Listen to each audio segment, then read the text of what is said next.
Los barcos provenían del Mar Negro. Habían estado navegando durante meses. Su carga era preciosa: sedas, especias, trigo y algodón de Oriente. Los marineros regresaban a casa.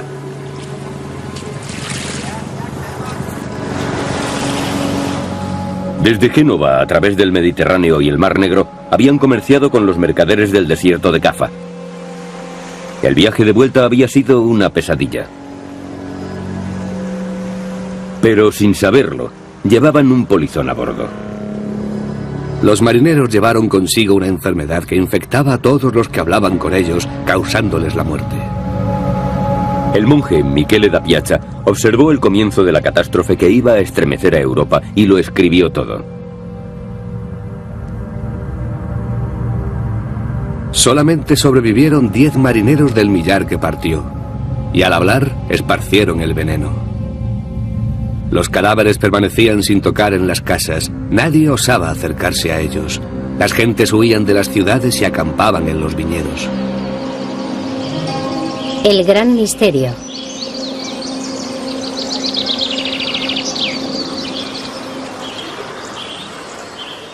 Poco después de que los marineros arribaran a Messina, en el sur de Italia, toda la ciudad había quedado desierta.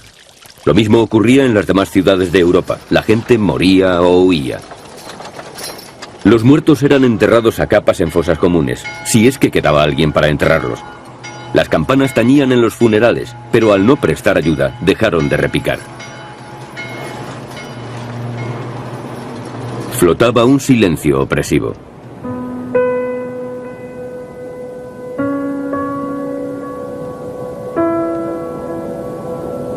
Transcurría el año 1347 y la enfermedad fue llamada la plaga. Era la peste negra. Esta enfermedad provenía del mar y se extendió por las ciudades comerciales de Venecia, Génova y Florencia. La primera plaga en lugares como Florencia puede que matara a 3/4 partes de la población, como mínimo la mitad. Sabemos que en otras localidades como Cambridge se llevó al 78% de la población. Esto ocurrió en 1348 o 1349. Y a continuación, la plaga se extendió todavía más al norte. Si suponemos que Europa tenía 80 millones de habitantes, entonces pudieron morir 25, 30 o quizás 40 millones. Esta es una estimación que se hizo entonces. En medio de la muerte negra, el Papa Clemente pidió que se calculase cuántos habían perecido. Se estimó que fueron unos 42 millones de personas. Puede que tuvieran razón.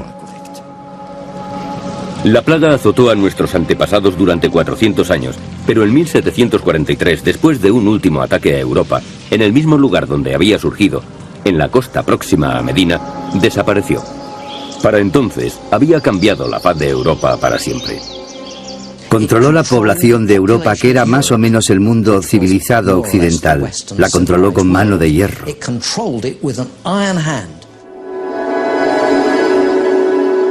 La plaga fue una catástrofe peor que la guerra. Ninguna de ellas había ocasionado tantas víctimas y dejado tan pocos supervivientes. La plaga sacudió la sociedad hasta la médula.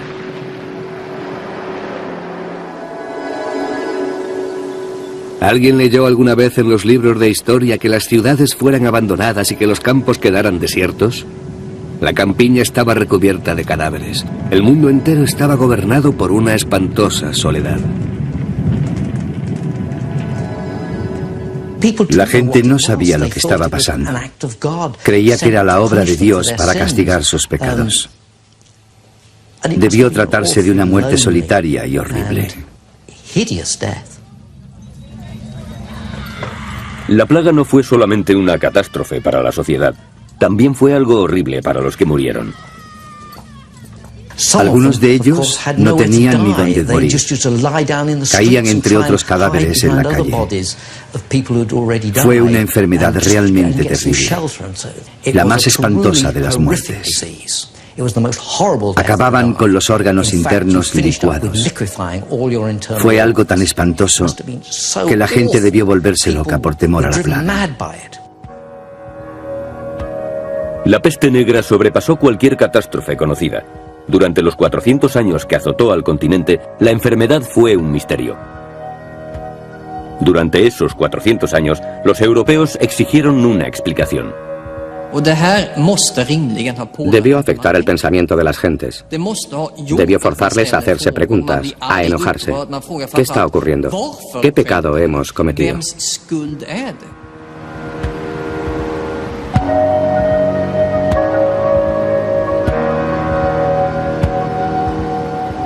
En la sociedad medieval, Dios era todopoderoso. Y en Aviñón, durante las primeras oleadas de la peste, el Papa era el vicario de Dios. Y el Papa no tenía dudas de que era la voluntad de Dios. La humanidad debía ser castigada por sus pecados. Debían preguntarse si habían obrado bien. Muchas veces creían que habían pecado contra Dios. El Papa creó una oración especial para combatir la plaga.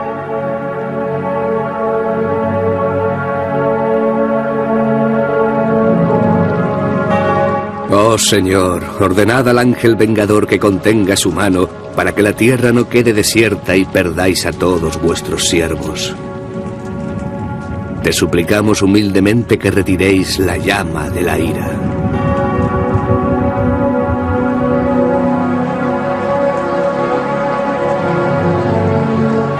El Papa ordenó una serie de procesiones para suplicar a Dios. Los testigos manifiestan que miles de hombres y de mujeres participaron en ellas. Por todas partes, los duques y los caballeros ordenaron a las gentes que salieran en las procesiones. De esta forma, se declaró una especie de guerra santa contra la peste.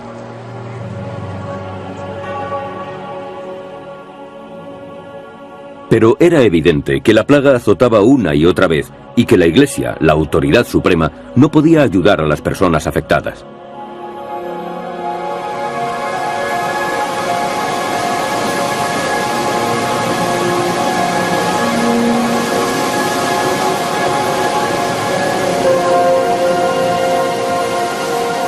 El poeta Petrarca, que vivía a las afueras de Aviñón, se quejó así ante Dios.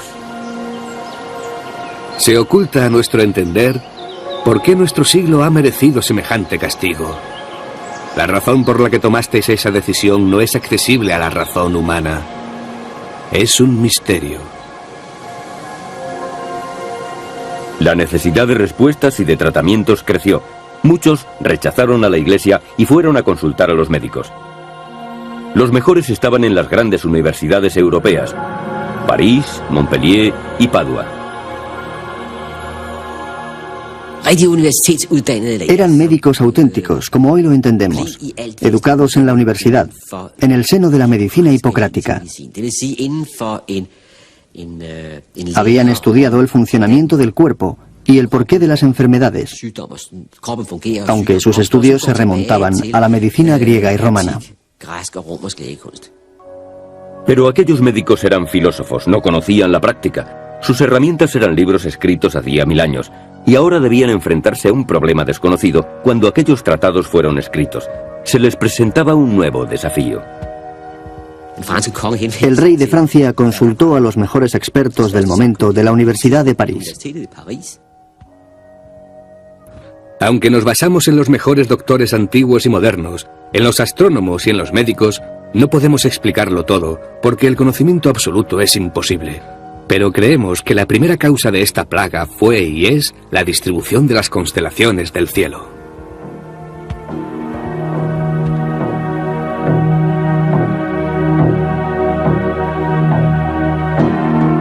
Los doctores estudiaron los movimientos de los planetas.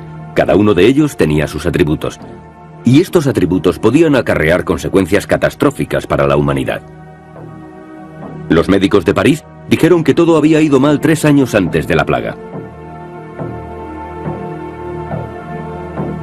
Pasada una hora desde el mediodía del 20 de marzo de 1345, se dio una gran convergencia de 3 planetas en Acuario. Los 3 planetas en conjunción fueron Saturno, Marte y Júpiter.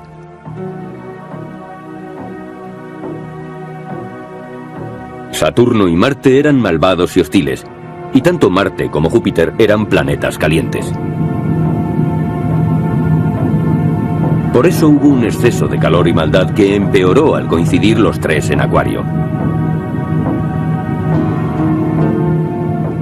La teoría del aire envenenado encajaba perfectamente con la de la ira de Dios, porque Dios había creado las estrellas. Eso no se hubiera aceptado en la actualidad, pero sí en el siglo XIV. No se podía actuar sobre los planetas, solo predecir la peste. Los doctores no podían hacer nada con los planetas, pero creían que podían aumentar la resistencia humana para que el aire envenenado no entrara dentro del cuerpo.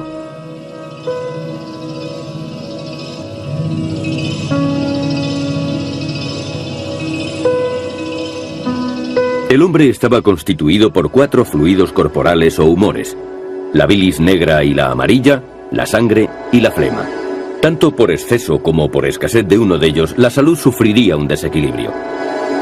El mejor consejo de los médicos era armonizar los humores. Como la plaga causaba una gran fiebre, se le echaba la culpa a la sangre y se debía recurrir a las sangrías.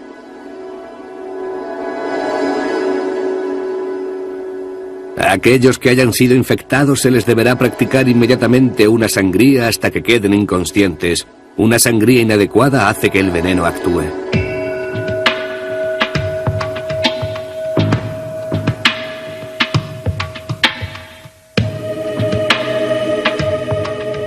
El obispo Knut de Dinamarca fue uno de los doctores de la plaga en sus primeros momentos. Escribió un libro para comunicar a los daneses lo que debían hacer. Les recomendaba que permanecieran fríos. Los más afectados son los que han practicado el sexo en exceso, tomado baños calientes o los que se han enfurecido mucho. La mayor parte de su libro trataba de cómo prevenir la infección, pero recomendaba un tratamiento. Para quemar los bultos, frotad con hojas viejas y mostaza molida. O bebed algarrobas, tomillo, plátano y harina de trigo mezclada con leche materna. Los síntomas eran muchos: piel descolorida, dolores de cabeza y bultos grandes en las ingles, detrás de las orejas y en las axilas. Los barberos hacían las sangrías y cortaban los bultos, ya que estaban acostumbrados al uso de la navaja. Los médicos eran un grupo de gran riesgo, ya que trataban a las víctimas de la plaga, y muchos se infectaban y morían. Morían más médicos y clérigos que otras personas, debido al contacto con los enfermos.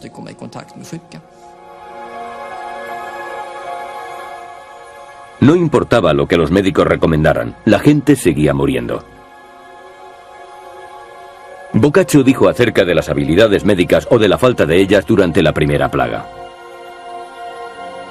puede que la naturaleza de la enfermedad sea incurable, o quizás los médicos que la tratan no conozcan su causa y prescriban un remedio no aconsejable.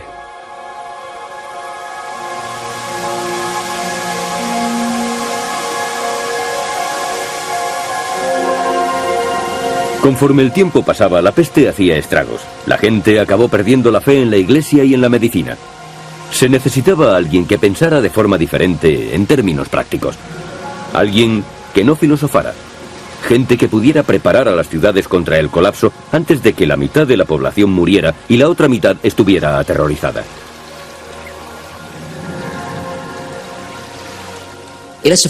Poco a poco trataron de crear un aparato administrativo que pudiera combatir la enfermedad. En Venecia se creó una comisión de salud y en los archivos se conservan los documentos oficiales que resumen sus trabajos. Estos documentos son el resultado de 400 años de trabajo contra la plaga, leyes avanzadas y controles muy elaborados. Las decisiones de la Comisión de Salud demuestran que muy pronto, sin saber por qué, se averiguó que los cadáveres extendían la plaga muy rápidamente.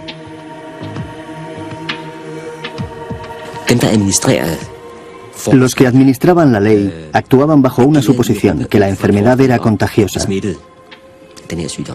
Sin embargo, la medicina de entonces no podía explicar por qué había enfermedades contagiosas. Por eso se trabajaba de forma muy empírica. Eso condujo a que en muchos lugares de Europa se enfrentaran las autoridades sanitarias con los médicos profesionales.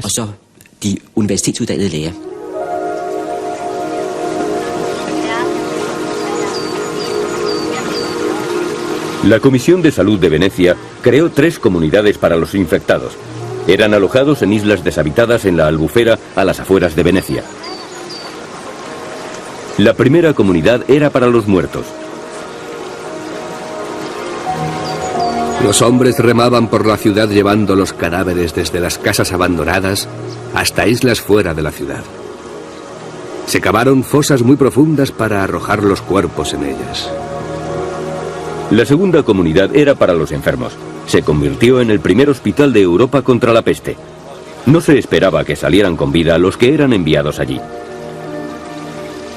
No se sobrevivía a la plaga, especialmente en aquel hospital repleto de enfermos.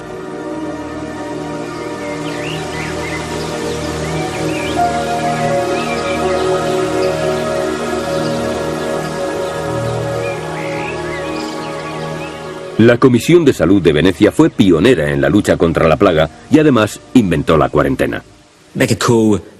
Se puede resumir todo el repertorio de medidas contra la plaga en el aislamiento de los enfermos. Había que alejarlos de los sanos. La cuarentena resultó ser la única medida eficaz. Todas las demás resultaron inútiles.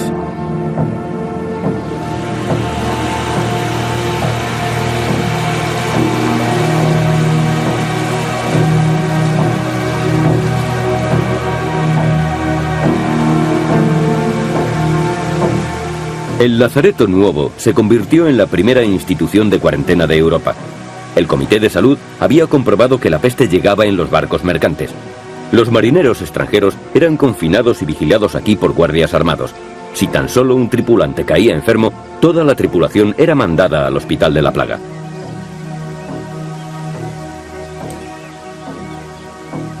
Las autoridades no corrían riesgos. Todo lo extranjero era sospechoso.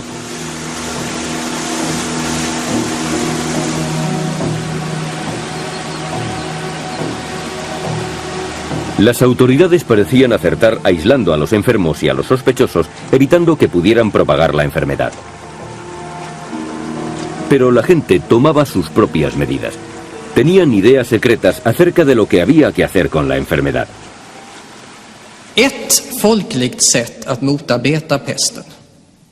La forma con la que la gente luchaba contra esta enfermedad y otras era suponer que todos los desconocidos, personas o animales, estaban enfermos de peste e iban de ciudad en ciudad, aumentando el número de contagiados.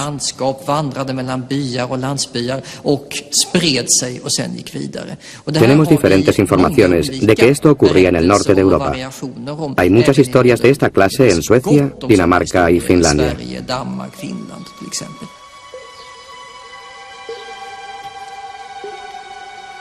Una vez un niño y una niña perdieron a sus padres debido a la peste. Iban de granja en granja pidiendo de comer. Un día, los campesinos les dieron comida y les dijeron que fueran a tomarla en una zanja que acababan de cavar. Sin sospechar nada, fueron allí a comer.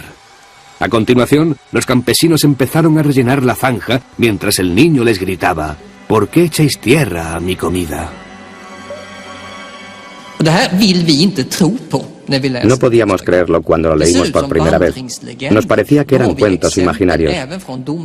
Pero tenemos testimonios relatados acerca de personas que fueron enterradas vivas para impedir la extensión de la plaga. Ulrich Sandberg informa de un niño que fue enterrado vivo durante la última plaga y se pregunta qué habría que hacer con los que cometieron tal acto.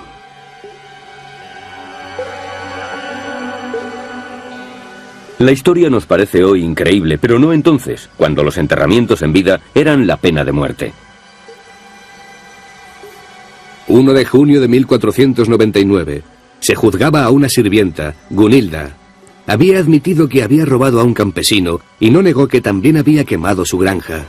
Además, afirmaba que en caso de quedar libre, quemaría la ciudad de Visby. Así que fue enterrada viva. Descanse en paz.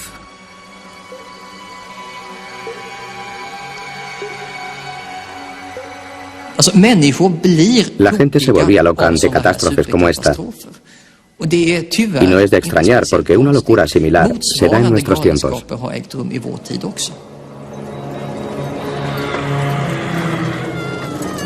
La locura continuó durante los 400 años que duró la peste negra. Sin embargo, mejoraron las condiciones gracias a la cuarentena. Pero nadie supo a qué se debía la plaga o de dónde procedía. Al final, acabó extinguiéndose.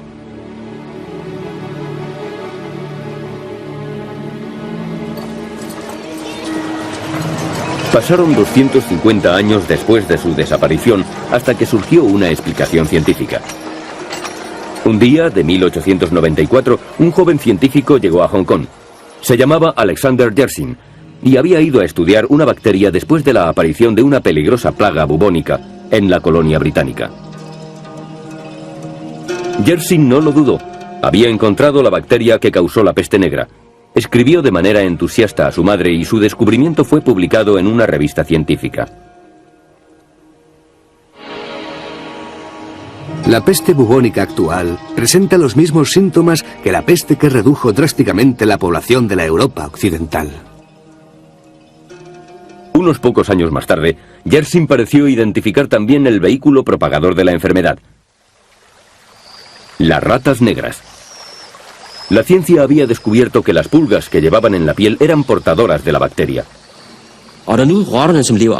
Las ratas viven cerca de las personas y cuando mueren, sus pulgas se vuelven hambrientas. No pueden sobrevivir comiendo organismos muertos y buscan otros vivos para alimentarse.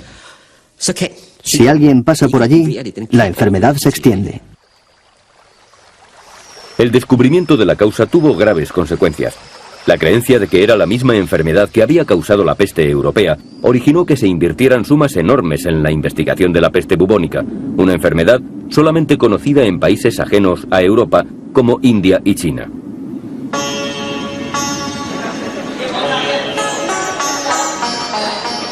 ¿Pero es correcta esta comparación entre la peste bubónica de India y China con la peste europea? La peste bubónica no es peligrosa en la India si es que se tiene la mala suerte de contraerla. Pero la enfermedad europea fue enormemente contagiosa. La plaga bubónica de India nunca fue tan mortífera como la peste negra europea. La mortandad europea osciló entre el 10 y el 60 o 70%. Mientras que en la India siempre estuvo por debajo del 1%. Una diferencia tan grande entre las dos mortalidades solo puede tener una causa. Fue más contagiosa en Europa de lo que fue en la India. Muchos investigadores creen en la actualidad que era una enfermedad completamente diferente.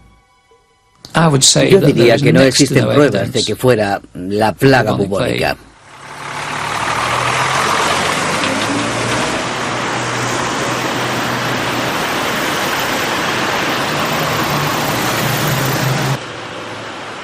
Graham Twigg es biólogo y zoólogo, anterior profesor de una universidad londinense. Está retirado en la actualidad, aunque sigue visitando su antiguo centro de trabajo.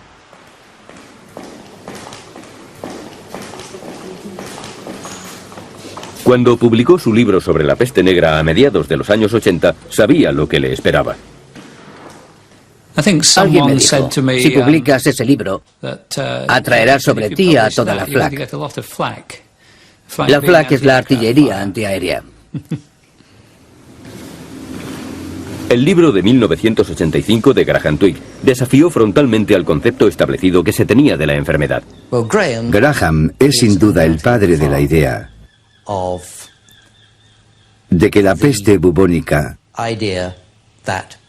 no fue la responsable de la peste negra. El libro refutaba la idea de que la enfermedad había sido extendida por las ratas negras. Fue como negar la presencia del monte Everest, como si no estuviera allí. Reconsiderar las causas de la plaga fue algo casi equivalente. Pero hay que tener en cuenta que la plaga bubónica estaba muy bien documentada. El mundo científico recibió al libro con indiferencia o rechazo total. Twigg aconsejó a los historiadores que revisaran los antiguos conceptos que se tenían acerca de la enfermedad, pero ellos no tenían por qué considerar aquel libro. Los historiadores ingleses lo ignoraron. Los historiadores americanos más o menos dijeron que era una basura, pero no dieron una explicación del porqué. Pero era una buena idea decir que lo era, porque a nadie le gustaba cambiar la idea que se tenía de la peste negra. Pasaron 10 años antes de que otros investigadores, biólogos e historiadores europeos se enfrentaran seriamente a los científicos. Yo no veo ningún indicio de la enfermedad bubónica de las ratas en la Europa medieval. Puede haber existido, pero ¿dónde están las pruebas?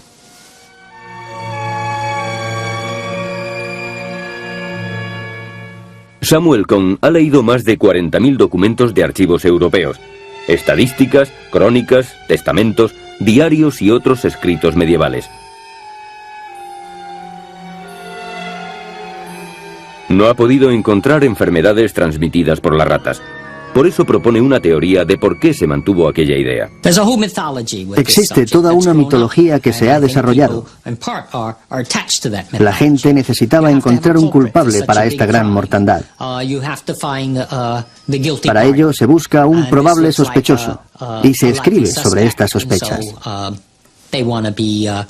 Como si se tratara de una matanza realizada por policías en el Houston de los años 60. Ni Cohn ni otros investigadores que han estudiado recientemente los archivos europeos tienen la menor duda de que la antigua teoría de que las ratas fueron las portadoras de la enfermedad es completamente errónea. Cuando esto se cuestionó por primera vez hace 54 años, se comprobó que se había puesto el dedo sobre un punto débil y que era incomprensible que durante 100 años se hubiera aceptado un diagnóstico que evidentemente estaba equivocado.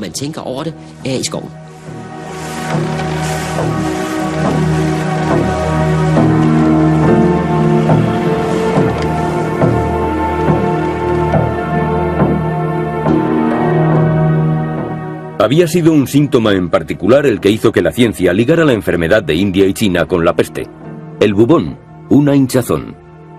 Los testimonios medievales asocian con frecuencia los bubones con la enfermedad. Los cuadros de San Roque, patrón de la enfermedad, le mostraban con un bubón en el muslo. Parecían los bubones de la moderna peste bubónica. Por eso parece lógico que la medicina moderna considerara que la enfermedad era la misma. Estos abultamientos figuran en los trabajos realizados por los estudiosos, médicos e historiadores que han definido la peste bubónica a lo largo de la historia. Los historiadores se apoyan en un argumento muy raro, que es la sintomatología, y en particular el signo de la plaga, el bubón. Pero Samuel Cohn señala que estos síntomas están muy lejos de ser certeros. A lo largo de todo el siglo XVII encontramos descripciones y descripciones, desde Boccaccio hasta Michele da Piazza, pasando por cronistas como Giovanni Moraldi, que dicen que no solamente aparece un bubón, sino que se extiende por todo el cuerpo y que la forma más mortífera de la peste son las pústulas que aparecen por todas partes, cubriendo el cuerpo. Los mortíferos bubones comienzan a extenderse y pronto cubren todo el cuerpo. A continuación, la enfermedad cambia. Aparecen manchas negras y azules en los brazos, en los muslos y en otras partes. Uno de los síntomas por el cual los antiguos médicos identificaban la enfermedad era la aparición de accesos hemorrágicos en el pecho. Decían que cuando se observaba esta sintomatología, era absolutamente seguro que se iba a morir. No había salvación.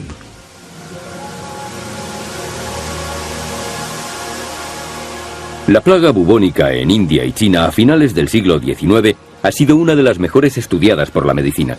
Por eso estamos seguros de que las diferencias con los síntomas de la enfermedad medieval son muy claros.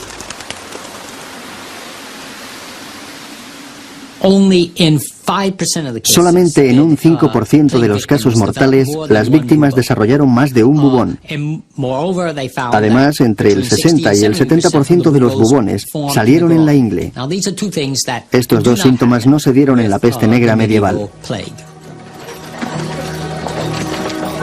Cuando la peste bubónica apareció en Bombay en 1896, 3.752 pacientes fueron examinados. Solo en muy pocos casos mostraron otros signos aparte de las hinchazones. Estuvo claro para un grupo de médicos de Bombay que había otra gran diferencia. Según decía un informe oficial, no creemos que la plaga bubónica sea contagiosa.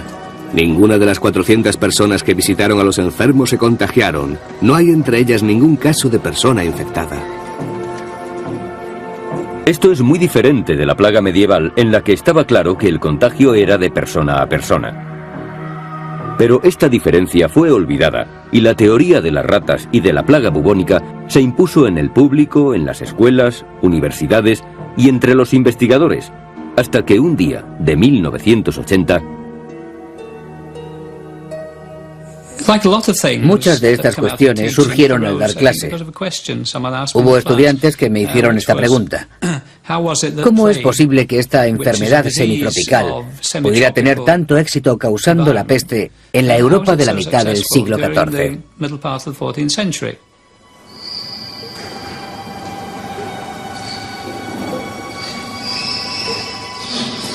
La respuesta que Graham Twigg le dio a este estudiante fue muy inquietante. Había algo que no casaba. La mayoría de las pruebas apuntan hacia el hecho de que esta pequeña rata no era muy abundante en los campos de Bretaña, Francia, Alemania, Dinamarca y otros países. Era muy improbable.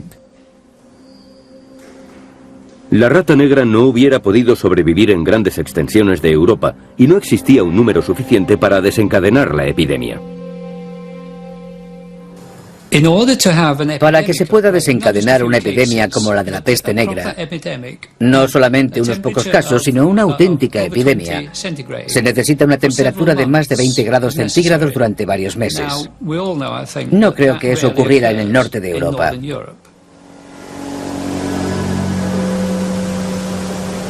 El clima no favorecía ni a la rata negra ni a las pulgas. La ciencia había pasado por alto otro detalle más. Ocurrió en el periodo más frío, en el momento más frío del último millar de años. Cuando la plaga se estableció, Europa estaba en medio de la llamada pequeña edad del hielo. Los ríos estaban helados. El clima hacía que fuera imposible que las ratas negras sobrevivieran. En el norte de Europa encontramos una plaga que tuvo lugar a lo largo de todo el año en áreas donde hubiera sido imposible que la peste bubónica infectara a las pulgas de las ratas y mucho menos que diera lugar a una epidemia. Cuando el libro de Twigg apareció a mediados de los años 80, hubo una buena razón para revisar lo sucedido. Pero este no fue el caso.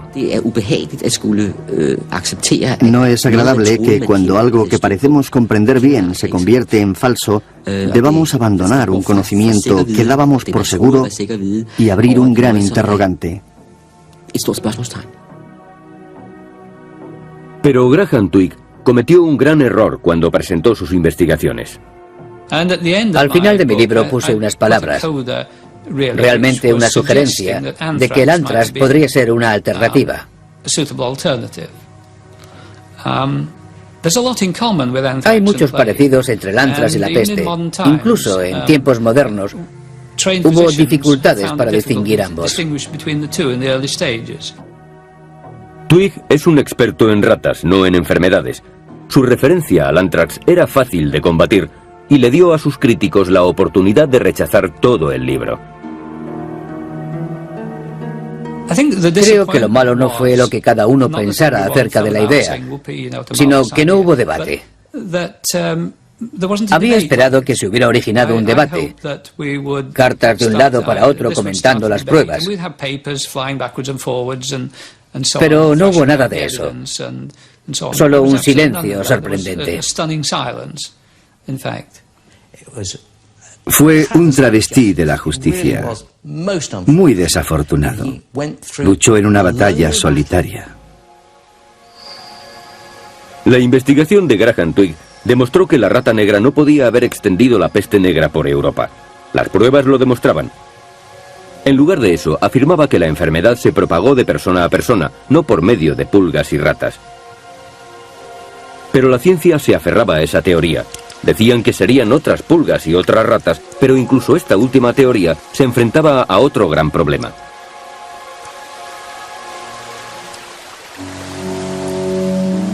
La velocidad de propagación de la plaga. La peste fue un ataque por sorpresa en Europa. Solo le llevó 3 años pasar desde el sur hasta el norte, una velocidad colosal. La forma más certera de explicarlo es suponer que la gente la propagaba, que se pasaba de persona a persona.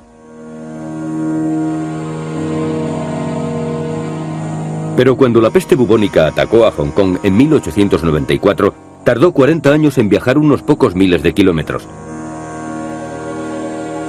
Las modernas plagas bubónicas muestran la misma baja velocidad en todos los lugares en los que se presentan.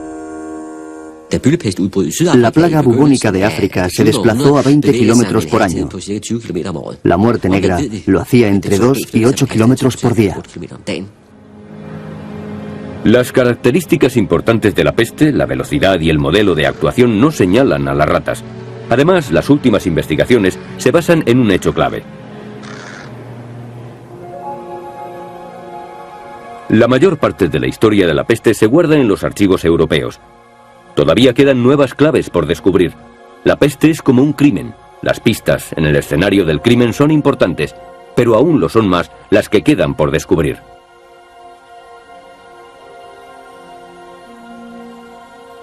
Veamos pues cómo se propaga una plaga moderna. Se extiende por medio de bacterias que viven de los roedores salvajes. Y aunque todavía no sabemos cómo, llegan hasta las ratas. Las ratas mueren y la enfermedad se extiende por sus pulgas. Las ratas viven cerca de las personas y cuando mueren sus pulgas se vuelven hambrientas. No pueden sobrevivir comiendo organismos muertos y buscan otros vivos para alimentarse. Si alguien pasa por allí, la enfermedad se extiende. Por mucho que se busque, no se encuentran esas ratas por ninguna parte. No se hace mención de los millares de ratas que deberían haber muerto si la peste bubónica hubiera sido la plaga de la Edad Media. Es como si hubieran pasado desapercibidas o no hubieran existido nunca.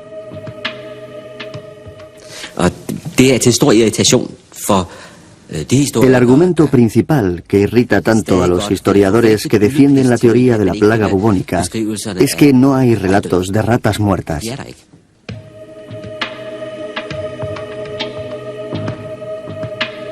No existieron esas ratas durante aquellos 400 años de historia europea. Queda claro en las cartas que se enviaron desde los monasterios a Roma, en las que se hablaba de la peste. No mencionan a ratas muertas por ninguna parte. No hay ninguna duda de que la peste se extendió de persona a persona y no a través de estos roedores. Pero las ratas muertas sí aparecen con frecuencia en la India y en China. El modelo es claro.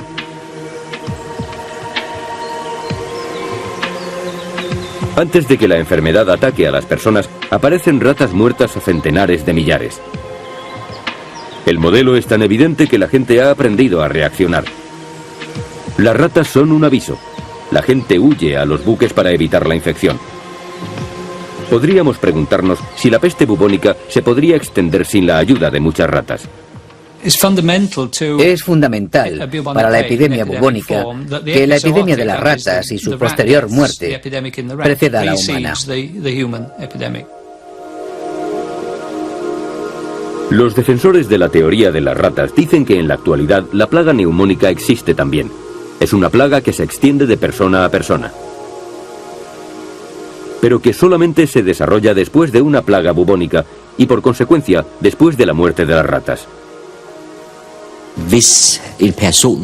Si una persona que sufre la peste bubónica desarrolla una plaga por medio de una infección pulmonar, entonces el contagio se producirá mediante líquidos.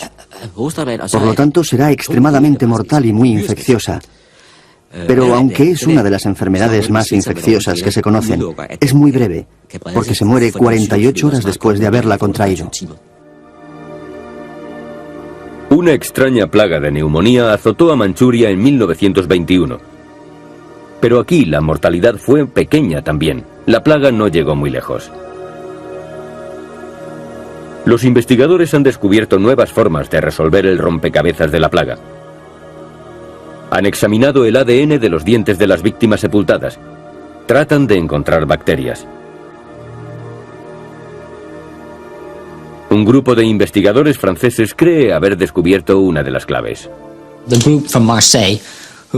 El grupo de Marsella dice haber encontrado ADN o trazas de ADN en los dientes de 2 tumbas de Montpellier. Pero este descubrimiento no ha sido confirmado por ningún científico de ninguna otra parte de Europa.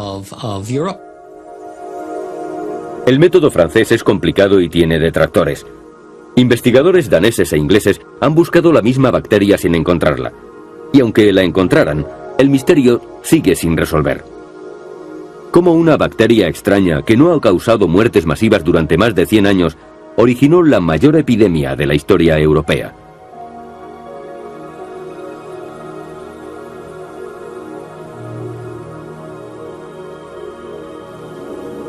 El biólogo Graham Twigg fue uno de los primeros en encontrar la respuesta. Era sencilla y lógica. No fue una bacteria lo que mató a tanta gente. Y ahora, 50 años más tarde, otros biólogos han llegado a la misma conclusión. Hace unos 10 años, Susan Scott estaba realizando unos estudios demográficos en Penrith, una pequeña ciudad del noroeste de Inglaterra. En 1597-1598, los habitantes sufrieron una plaga que está muy bien documentada. Es obvio que para mí, como zoólogo, no era una plaga bubónica, algo que todos creyeron en su momento. Es obvio, a todas luces, que la biología y los detalles de la plaga no encajaban con los de una plaga bubónica. Christopher Duncan hizo el descubrimiento cuando, con su colega Susan Scott, estudiaron los registros de iglesias de una serie de parroquias inglesas azotadas por la plaga. Cuando se estudia esas maravillosas fuentes, se puede seguir muy bien la epidemia, en particular su primera parte. Se puede observar la primera persona que muere en la comunidad y a continuación a la siguiente. Cuando se observa esta cadena de gente en conjunto, se puede ver cómo la infección pasó de la primera persona infectada a la primera familia, después a la siguiente familia y así sucesivamente. Con tiempo surge un modelo de comportamiento y ese modelo indica el paso de un largo periodo desde la infección hasta la muerte.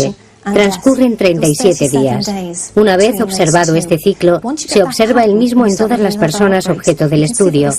Fue una enfermedad infecciosa pasada de persona a persona, sin nada que ver con ratas ni pulgas. Fue solamente eso, una enfermedad infecciosa. Esta revisión sistemática de los registros ingleses de iglesia condujo a una nueva y decisiva teoría acerca de la naturaleza de la enfermedad. Pudimos determinar que el periodo de incubación era un tiempo largo, más de 35 días. Después de trabajar con los datos, llegamos a la conclusión de que era un periodo de 37 días, desde la infección hasta la muerte. Susan Scott y Christopher Duncan explicaron a continuación cómo la plaga se pudo extender tan rápidamente. El largo periodo de incubación entre la infección y la manifestación de la enfermedad fue decisivo. Esta enfermedad es una enfermedad única. Su periodo de 37 días se compone de unos 10 o 12 días de latencia. Durante ellos, la persona desarrolla la enfermedad y no infecta todavía. A continuación, le sigue un periodo de 20 a 22 días, un periodo infeccioso, pero un periodo infeccioso muy largo. Después, pasan unos 5 días en los que los síntomas aparecen y el paciente muere. Para las demás personas, la enfermedad dura solamente 5 días. pero la persona ya estaba infectada unas 3 semanas antes. En los días en que el transporte era muy primitivo, para que la enfermedad se extendiera a una cierta distancia, se necesitaba un tiempo largo para que llegara hasta el pueblo o ciudad siguientes. Esta fue el arma secreta de las plagas, el largo periodo de tiempo transcurrido entre la infección y la aparición de los síntomas. Entre tanto, había mucho tiempo para que la gente contagiara a otros y se moviera por su entorno y llevara la infección más lejos.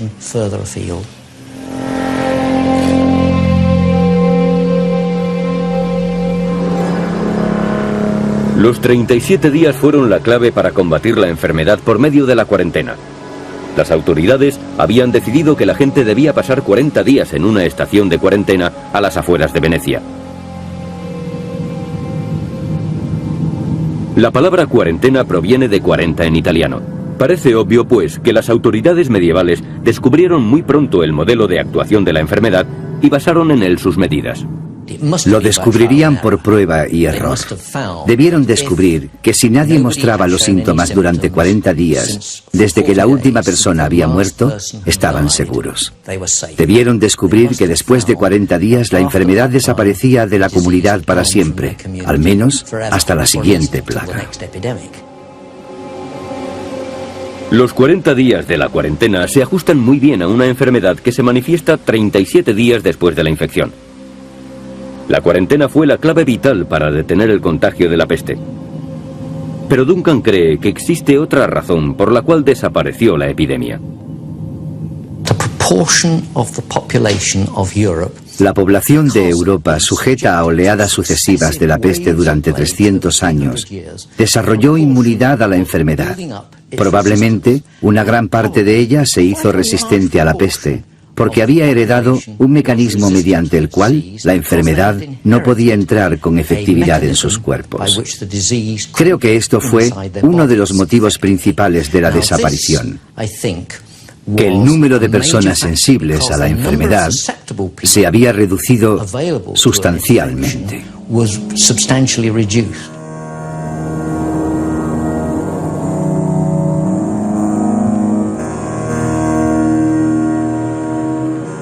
Las fuentes documentales de aquella época nos hablan también de que existían indicios de que la resistencia era creciente entre la población.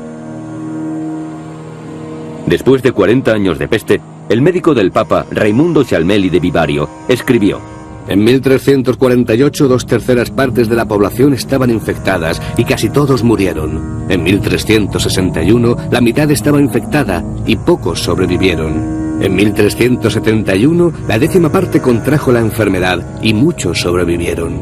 En 1382, solamente unos pocos enfermaron y la mayoría sobrevivió.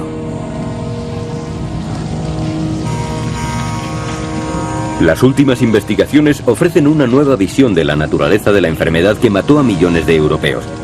Estas investigaciones apoyan al hombre que por primera vez cuestionó la causa de la epidemia. Puede que ahora nos hayamos puesto en marcha, a diferencia de lo ocurrido en el año 1985. Si ahora la gente está receptiva y ayuda, eso está muy bien. Puede que por fin haya más debate, después de todo.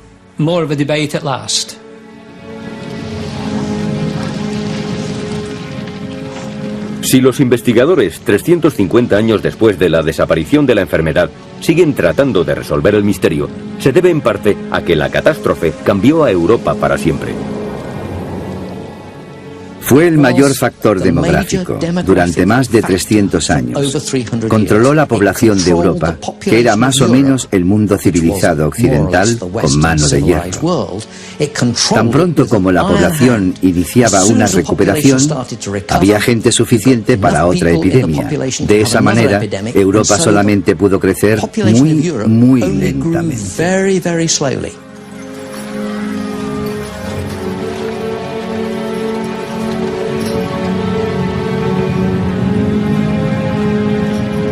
Es importante descubrir la verdad, saber si las medidas que se tomaron para luchar contra la peste fueron inútiles o tuvieron éxito. Si queremos saber si la desaparición de la enfermedad fue debida a la intervención humana o al resultado de la suerte, necesitamos saber si la transmisión se debió a las pulgas y a las ratas infectadas o si se transmitió entre personas. El sistema europeo de separar a los enfermos de los sanos solamente tiene sentido si el contagio es de persona a persona. La peste negra desapareció después de haber campeado durante 400 años, pero sigue siendo uno de los grandes misterios de la historia. Muchos investigadores creen que las autoridades tuvieron éxito controlando la enfermedad. Todas las medidas de protección consistían en limitar el contacto con los enfermos. Esto es algo común a todos los informes, reglas y leyes promulgados desde el siglo XIV hasta el XVII.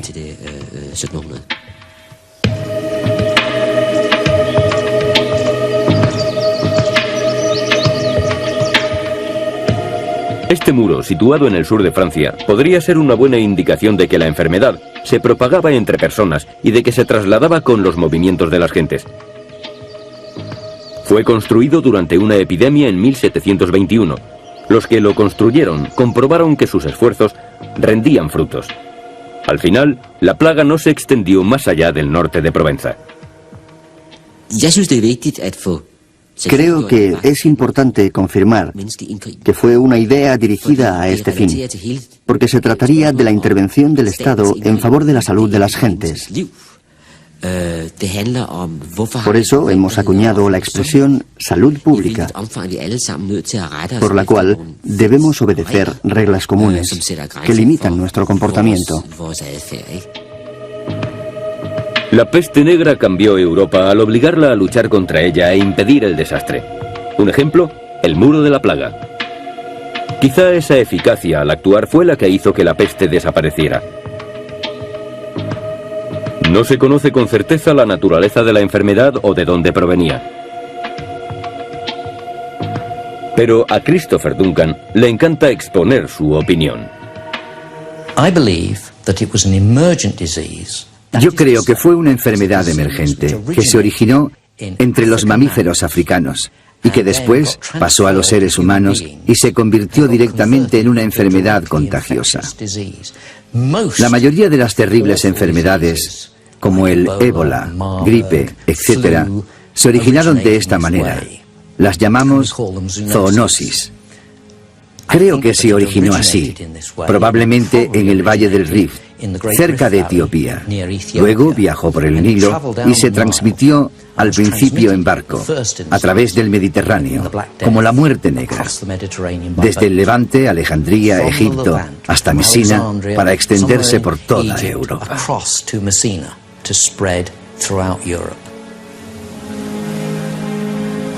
La teoría de Christopher Duncan no es la última que probablemente escucharemos.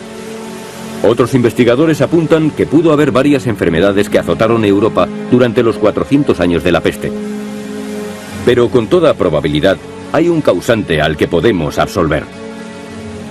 Las pequeñas ratas que fueron declaradas culpables de la catástrofe ocurrida en Europa hace 100 años. Debemos encontrar una nueva y mejor razón.